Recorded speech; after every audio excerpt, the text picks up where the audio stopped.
జై గురుదత్త. హర నమః పార్వతీపతయే హర హర మహాదేవ హర. శ్రీ జ్యోతిర్వాస్తు విద్యాపీఠం ప్రతి సంవత్సరం మౌని అమావాస్య చాలా విశేషంగా నిర్వహించడం జరుగుతుంది.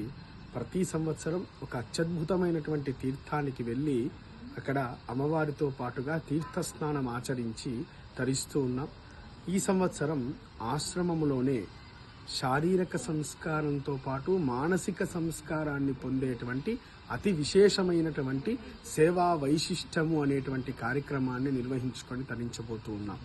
విద్యాపీఠ సభ్యులు తప్పకుండా ప్రతి ఒక్కరూ ఉదయం 7:45 వరకు ఆశ్రమానికి విచ్చేసి 12 గంటల పాటు సాగే ఈ కార్యక్రమంలో పాల్గొని ఆశ్రమ విధి విధానాలను, విద్యాపీఠ విధి విధానాలను, అదేవిధంగా మనం నిర్మిస్తున్నటువంటి కైలాస ప్రస్థార మహామేరు పంచముఖ ఉమామహేశ్వర స్వామి వారి యొక్క దేవాలయ విశేషాలను తెలుసుకొని పంచగంగల చేత ప్రోక్షింపబడినటువంటి జలాన్ని మన శరీరంపై ధరించి ఇటు శారీరక సంస్కారంతో పాటు మానసిక సంస్కారాన్ని పొందవలసిందిగా ప్రతి ఒక్కరూ విద్యాపీఠ సభ్యులు ఈ కార్యక్రమానికి హాజరు కావాల్సిందిగా, అనుకోని పరిస్థితులలో రాలేకపోతున్నటువంటి వారు సిద్ధాంతి గారికి తప్పకుండా చెప్పి ఈ కార్యక్రమం యొక్క విధి విధానాలను ఫోన్ ద్వారానన్నా తెలుసుకోవలసిందిగా ఆశీస్సులు అందజేస్తూ జై గురుదత్త.